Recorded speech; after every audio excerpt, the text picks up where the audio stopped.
immense pleasure to introduce Vitalik Buterin, who probably doesn't need too much of an introduction, who will be talking about research dependencies in Ethereum, the past, the present, and the future.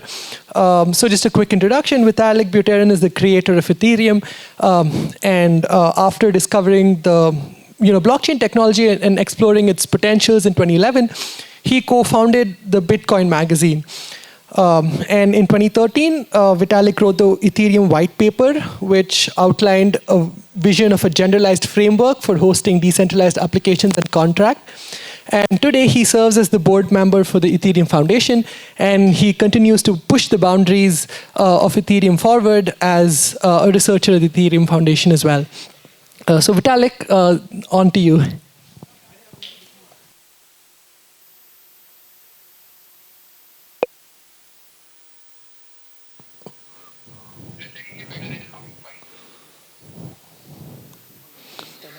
Yeah. I am muted, yes. Okay, am I ready to start?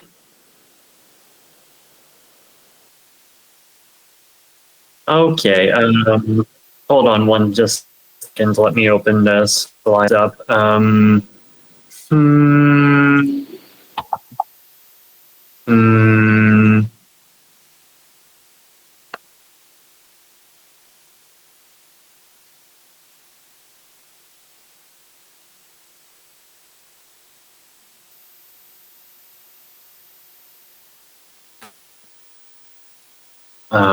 Click.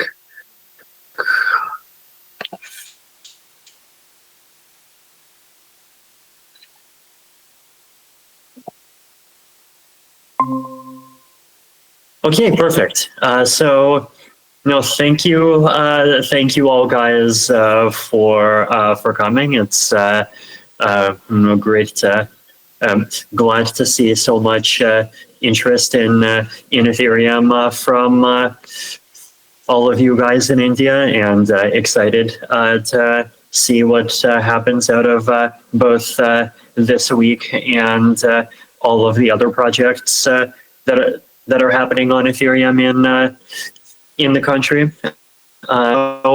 This event wanted to focus more on the academic side of things, and really talk about ways in which Ethereum has benefited from its relationship with academia and a lot of academic ideas and researchers outside of academic contexts worldwide, and to talk about what are some of the opportunities to collaborate between research and the use cases and needs in Ethereum in the future. So to start off, Ethereum has many academic dependencies, right? And over here I have a chart of what I think are some of the really important ones, right? I think about this as being about 4 categories. So starting from, let's say, the right, so we have economics, right? And again, cryptocurrency is currency, and Bitcoin has, from the start, been a very economic experiment, right? And overall in the Bitcoin community, I think people even value Bitcoin, the asset, much more than Bitcoin, the blockchain, right? They see the blockchain as being a tool and the asset as really being the primary product. And Ethereum is much more general purpose, but ETH, the asset, is still a very essential part of the whole system. And I generally think of the economics in all blockchains as being split into a few parts, right? And the 2 biggest ones, one is macroeconomics, right? So this is both looking at the macroeconomics of what happens in a blockchain economy and how cryptocurrencies and blockchain-based assets could interact with the economy worldwide, right? So what is the significance on the world that things like Bitcoin and Ethereum might have? How will they interact with existing currencies? How will they interact with international trade? And these kinds of topics are, I think, even topics that people on the Bitcoin side talk about even more than for Ethereum, right? But it's, I think, also a really important topic in Ethereum itself. And I think, as I'll talk about later, a different kind of macroeconomics is becoming very important for Ethereum as well. And then the second category is game theory and mechanism design, so much more like micro things, right? And here the core problem is basically, how do you create incentives to make a blockchain safe? How do you create incentives for the miners, proof of stake participants, other actors in a blockchain to, one, participate in the network and actually process transactions and run nodes, and two, to do this in a way that is actually honest and following the rules of the protocol instead of trying to cheat the system for their own gain. So that's economics. Second piece is consensus theory, right? So in systems, blockchains are distributed systems, and the purpose of a blockchain is to come to agreement on some pieces of information. And there has been a decades-long branch of academic study that deals with algorithms for coming to these kinds of agreements in a distributed network, which is consensus theory. There's two major branches of this. There is synchronous and asynchronous, which basically have to do with what your model of the network is. Are you assuming low latency, high latency, variable, unknown latency? And Bitcoin and like blockchains of that type are very much in the synchronous category, right? So they assume some cap on the network latency, and Bitcoin sets that cap very conservatively. And then the block time has to be some multiple of the cap, which is why the Bitcoin block time is 10 minutes. And in Ethereum with proof of stake is asynchronous. So this is in the same lineage as what usually gets called BFT, even though all consensus has to be Byzantine fault tolerant.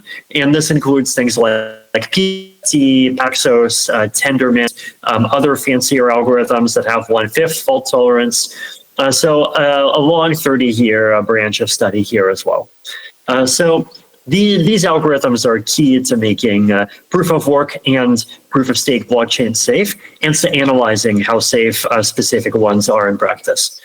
Then we have cryptography. So blockchains are cryptocurrency systems, and cryptocurrencies use cryptography to verify who is the owner, right? And there's two major types of cryptography that blockchains have historically depended on. One is hashes, so algorithms like SHA-256, Keccak, and the other is signatures, which can prove that someone who owns the private key that's connected to some public key actually signed a particular message.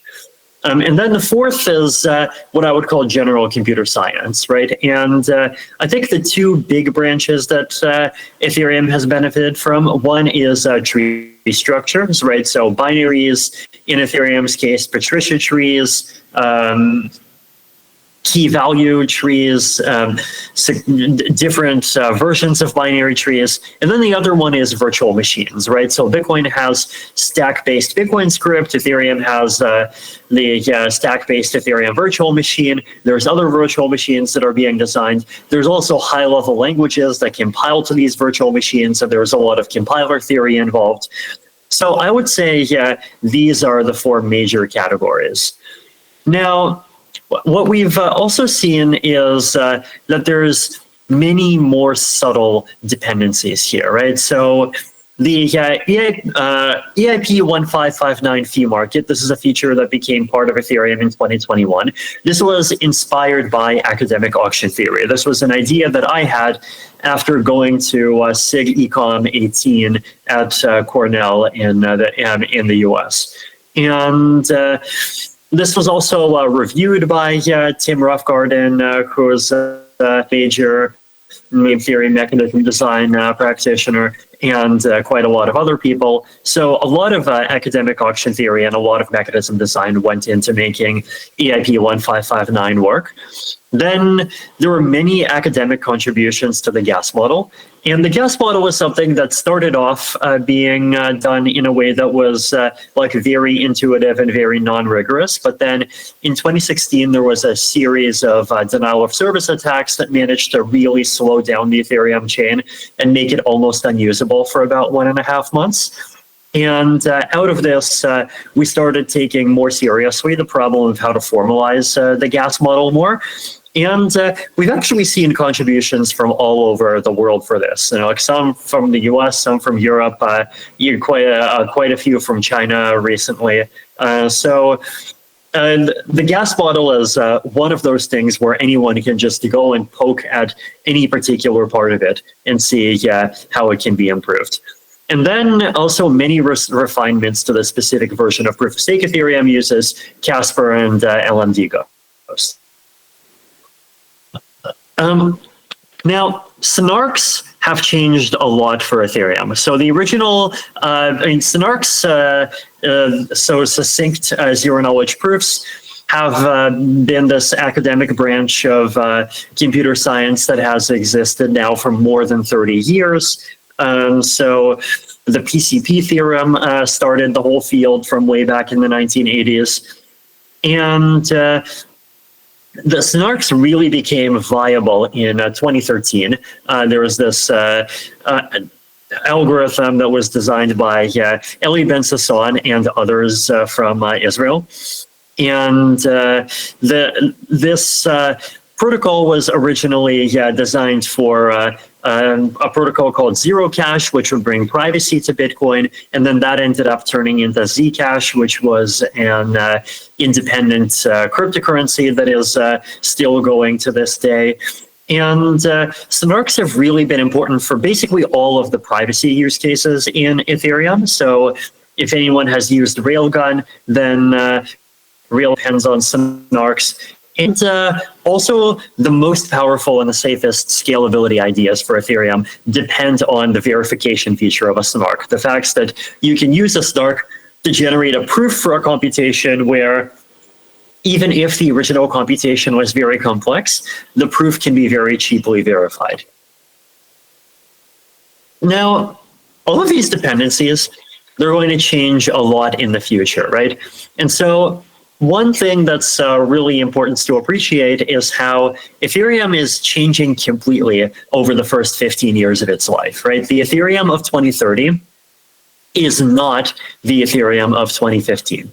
And you can see the differences between the two across all of the different categories, right? So if you look at signatures, for example, in 2015, Ethereum used ECDSA. In 2030, we'll have likely quantum resistant and probably hash-based signatures. Then for the hashes, in 2015, we used SHA-256. Now we're using some SHA-3, some SHA-256. And I expect in the future we'll use a SNARK-friendly hash, most likely Poseidon. Now, then there's the virtual machine. So 2015, the EVM. 2030, there's a lot of moves for using either RISC-V or some prover-optimized virtual machine. Now, consensus. So in 2015, we used proof of work. In 2030, well, as of 2022, Ethereum has fully switched to proof of stake, and the proof of stake is continuing to optimize and will likely have single slot finality by 2030. Consensus. So in 2015, right, proof of work moving to proof of stake. Now, a really big change is how the chain is verified, right? So the original Bitcoin and the original Ethereum, verification happens through full re-execution. You verify that an Ethereum block is valid by personally re-executing every transaction. In 2030, this will change a lot, and verification will happen through a Stark proof. A Stark is a type of SNARK, except it uses hashes, so it's consistent. It does not have any trust setup issues. Now, another branch that is really important is peer-to-peer networking, and the design in 2015 was fairly naive. The design in 2030 will likely use erasure coding and a lot of other techniques. One particular branch of computer science that is going to become very important for us is formal verification. right? We have this initiative. This is verified-zkevm.org, where we want to create a formally verified SNARK prover for the EVM. And we have grants and we have bounties for this. Anyone interested in participating is encouraged to go to verified-zkevm.org. And the goal of this is basically to create a SNARK prover for the EVM, where we have very high assurance that it is secure. And this is important, right? Because if it's not secure, then one bug in the prover could potentially break the whole chain. And so this is something that we are really seriously. And I think in general, the all kinds of running code is becoming more and more important to all kinds of critical functions in both blockchains and in the world in general. And at the same time, we have these more and more powerful tools to reduce and eliminate the number of bugs and vulnerabilities. And so we need to use these tools. So future areas to collaborate, right? So Ethereum has had a lot of academic dependencies in the past. The ones in the future will be, I think, in many cases similar in categories, but the specific emphasis is going to be different in a lot of cases, right? So we can start with economics. So in economics, consensus mechanism design is always was and always will be an important field. And this really started, I think, in 2013, where the selfish mining paper from Emin Günsier and Itai al proved that though Bitcoin is Byzantine fault tolerant up to 49%, it's only game theoretically secure in a rational model up to somewhere between 25 and 50% adversarial. And they proposed a design for just making that a hard 33%. And also macroeconomics, right? And I think there is going to be a type of macroeconomics that will be important for Ethereum, which is basically the macroeconomy of Ethereum itself, right? This includes the interactions between staking and DeFi, the consequences of these things on the decentralization of the protocol, designing better proof-of-stake designs, and so on. Then we have peer-to-peer networking safety. Peer-to-peer networking safety is important. And I think historically, peer-to-peer networking has been the part of the protocol that we've paid attention to the least. And this needs to change. I think ultimately we even need to formally verify peer-to-peer networking properties. We need much stronger forms of denial of service resistance. So a lot of important problems to go and work on. Then virtual machine design, right? And I think the virtual machines for Ethereum in the future will be designed for two things. One is execution friendliness, one is prover friendliness. So execution means basically, it needs to be possible to run the virtual machine, both in powerful nodes that are building blocks and client side. And so we want it to be friendly to run on any kind of hardware, and also prover friendliness. So it needs to be friendly to generate SNARK proofs for. Then we want to formally verify everything, right? So execution, consensus, everything. And then optimal cryptography everywhere, right? So basically, could we get, this is like an ideal target that I would love to see for cryptography. Could we get hashes and signatures with less than 10x prover overhead? Actually, can we get less than 10x prover overhead for all categories of computation that matter, even including things like AI? Now, you might think this is crazy, but remember, in an LLM, almost all of the work is linear. It's matrix multiplication, and linear operations are very friendly to doing all kinds of cryptography with. So I think it's more possible than it might seem. Eventually, I think we also want extremely low overhead for FHE, and eventually, in the very long term, extremely low overhead even for obfuscation. So a lot of different things to work on that Ethereum needs, that applications on top of Ethereum need, and where I think this ecosystem really presents a lot of very natural use cases for these kinds of work, right? And I think the categories here, right, they're basically the same as what we saw at the very beginning with the chart, right? So Ethereum has computer science, it has economics, it has consensus theory, and it has cryptography. But if you look at the specific algorithms, then the details change a lot, right? And I think we've seen that thanks to, I think, both the needs that blockchains bring and the resources that the crypto space has brought, cryptography has advanced massively over the last 10 years. And blockchains really need to upgrade to take advantage of all of these new tools. And I think we're happy to collaborate with people who are interested in participating in any of these things. So thank you.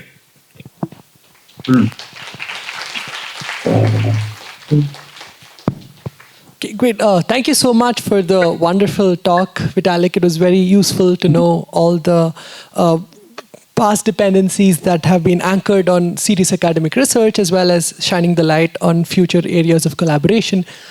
Maybe we can do a couple of questions from the audience. I think to start us off, we have Professor Subodh from IIT Delhi, who has a question around security and ZK EVMs.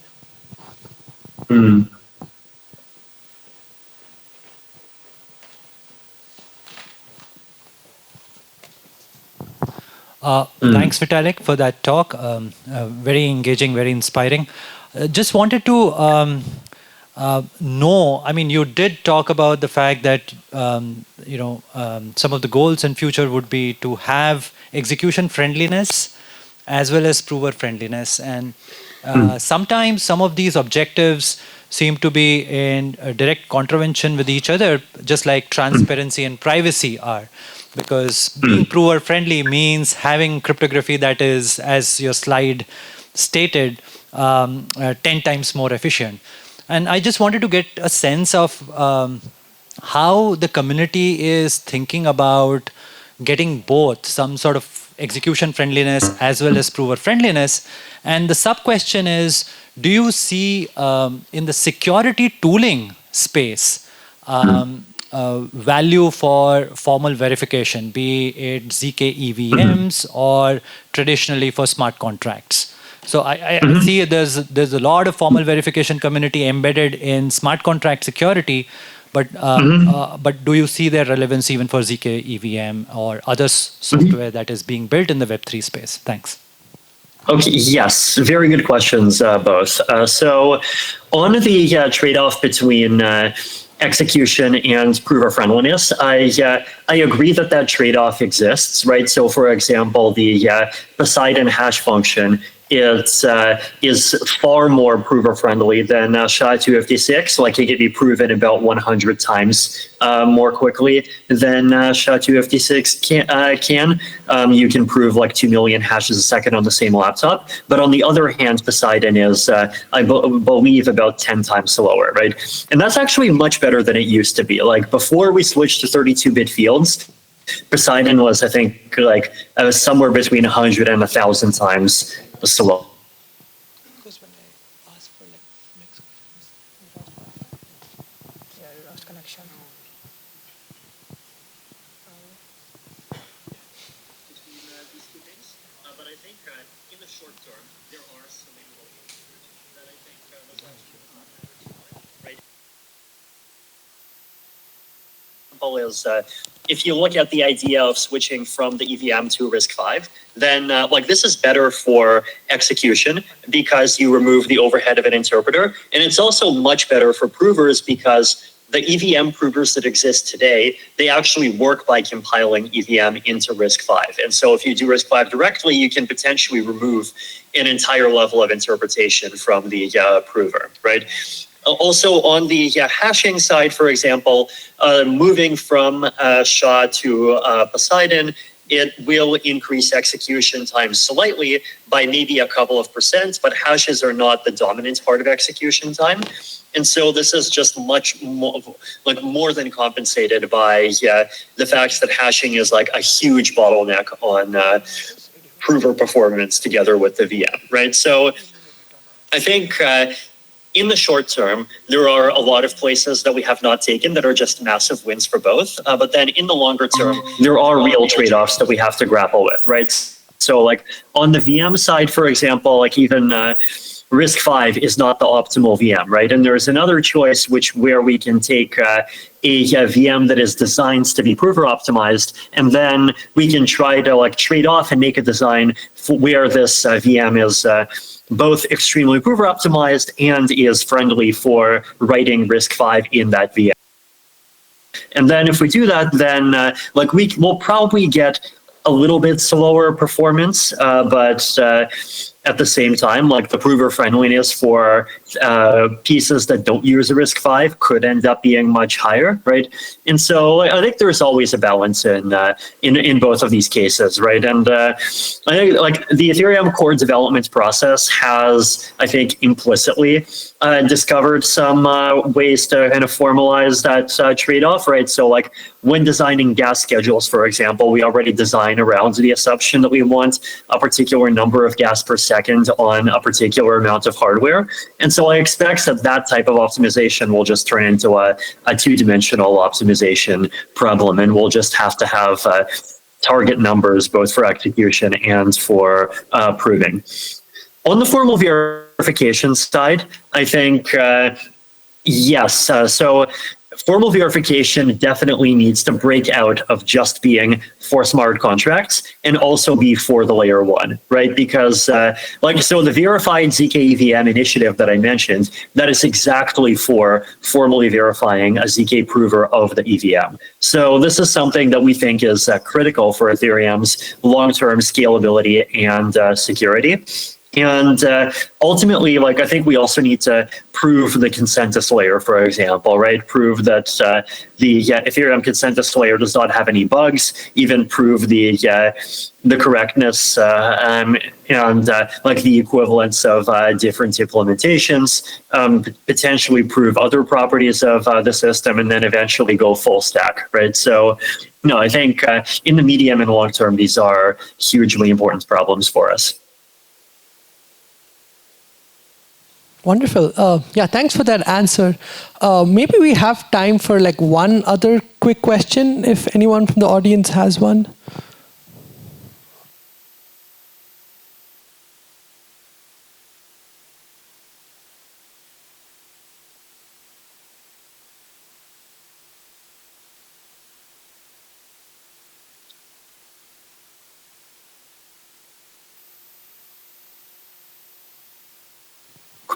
Hey Vitalik, thank you for the amazing upcoming overview. I'm Shankar Varang from Polkadot contributor side. We take a lot of inspiration from each other's ecosystem, and really glad to see the upcoming focus on the RISC-V architecture. So there were a lot of discussion on moving EVM from Ethereum completely to just the L2s. In long run, kind of similar to the relay chain parachain model, but with the recent discussion on RISC-V emphasis, how the new ecosystem demographics will look like.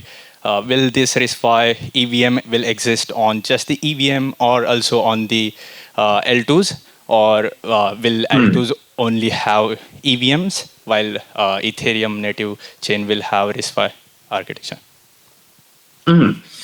So in general, L2s so far have been pretty closely following the L1 spec. And I mean, there are a few individual exceptions, like like ZK Sync. Like it did a ZK prover directly over Solidity, and obviously we have like custom extensions, things like Arbitrum Stylus that added WASM, and then things like Starkware, Starknet, and then Aztec and Int-Max that are just going completely different directions. But generally, yeah, from what we've seen, if an L2 is an EVM L2, then it tracks L1 closely. And the reason I think that motivates this is that like basically they don't want to be incompatible with most of the tooling. And often like they end up being cautious in a way that sometimes even frustrates us as core developers, because we would love to see L2s being experimental test beds for new features, but in practice, like actually they often end up wanting to be conservative just because of that kind of compatibility reason. Like they don't want to announce and incorporate a feature where eventually L1 decides on something that's incompatible. So yeah, I think by default, like whatever L1 does, L2s follow is a pretty good like default rule to expect. Yeah, great. Thank you for that answer. So yeah, once again, thank you so much, Vitalik, for the time. We really appreciate it. And I'll hand the mic over to the next speaker. Thank you. Thank you.